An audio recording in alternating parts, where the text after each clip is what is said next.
Les princesses, bonjour. Non, ce n'est pas dans mes habitudes d'intervenir un Erev Shabbat. Mais nous sommes à la porte, nous sommes arrivés à Shavuot. Et comme les femmes sont à l'honneur, alors puisqu'elles ont une part essentielle dans la réception de la Torah, alors je vais me permettre de vous dire quelques mots.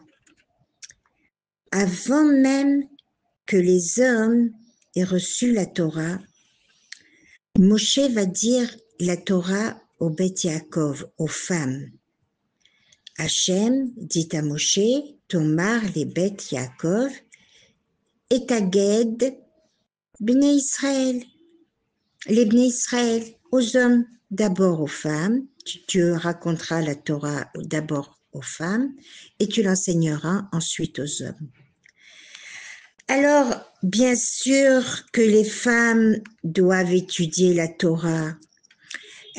Nous avons d'abord nos halachot, toutes les halachot qui concernent la kashrut, le Shabbat, Adekat Nerot, la Nida, Afrashat Chala, surtout à Shavuot, où on amenait du blé au Beth Amikdash, pour enseigner à nos enfants l'histoire de Ham Israël, de notre peuple. Nous avons aussi d'autres limoud, comme par exemple se protéger du Yetzer Hara, observer la sniout, nous éloigner de la shonara et apprendre donc toutes ces halachot, amira, qui veut dire enseigner à la femme avec douceur, avec tendresse. Ça s'adapte aux femmes, car elles sont sensibles. Et donc, maintenant, imaginons la scène. Moshe Rabbeinu monte au Har Sinaï. Il est attendu avec impatience. Voilà qu'il revient et alors que tout le monde l'attend, les anciens sont là, au pied du Har Sinaï. Moshe passe devant eux. Mais où il va? Moshe va droit chez les femmes. Et qu'on réalise ce privilège, c'est spectaculaire, vous en conviendrez. Un autre point à préciser. Lorsqu'on est sorti de Mitzrayim, d'Égypte, Moshe donne à chaque femme Dimei Sota. Dimei Sota était donné au Beth Amikdash par le Kohen Gadol, par le Kohen, pour à boire à la femme, soupçonnée plusieurs fois par son mari d'adultère. Et là, Moshe va passer femme par femme, il va lui donner d'une Messota pour vérifier si la femme a été fidèle à son mari. Hachem a été d'accord d'effacer son nom pour le Shalom Bayit. On faisait tout ça pour que la femme reconnaisse si toutefois elle a fait une erreur et ne pas arriver à effacer le nom d'Hachem.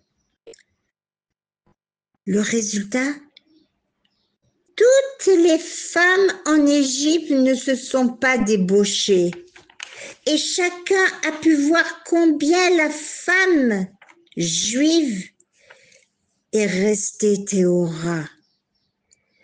Toutes les femmes étaient pures et pendant 210 ans. 210 ans de Théora dans un pays où tout rempli d'impureté et de débauche. Il n'y a pas eu un seul accident. Moshe Rabbeinu voulait que l'on voie que c'est grâce aux femmes qui ont gardé la sniout, la pureté, par le mérite des femmes qu'on est sorti d'Égypte et qu'on va vers Har Sinaï le 6 ou 7 Sivan 2448 pour recevoir la Torah Bisrout, Anashim Tzidkaniot, Nigalou Mimitzrayim. Ah là là, alors on comprend pourquoi la Torah a été donnée aux femmes. Tout d'abord. Et puisqu'on est à l'honneur, alors nous devons réaliser que nous avons un rôle, non seulement celui de la transmission, mais aussi celui de s'investir, et pas seulement dans les plats lactés, mais plus de télim par exemple, ajouter dans la tfila. C'est ça, se préparer à Matan Torah. Prendre le joug divin sur nous, Olda Torah. Alors et seulement on peut recevoir tout ce que l'on demandera, parce que Shavuot est un moment propice, un moment de bracha, que vous receviez tout le Shefa d'Hachem, que de ne pas laisser passer ce Etratson. Les portes du ciel nous sont ouvertes, que vous ayez tout ce que vous attendez de bien pour vous, et surtout une bonne santé et des jours nombreux, Chayim Arukim.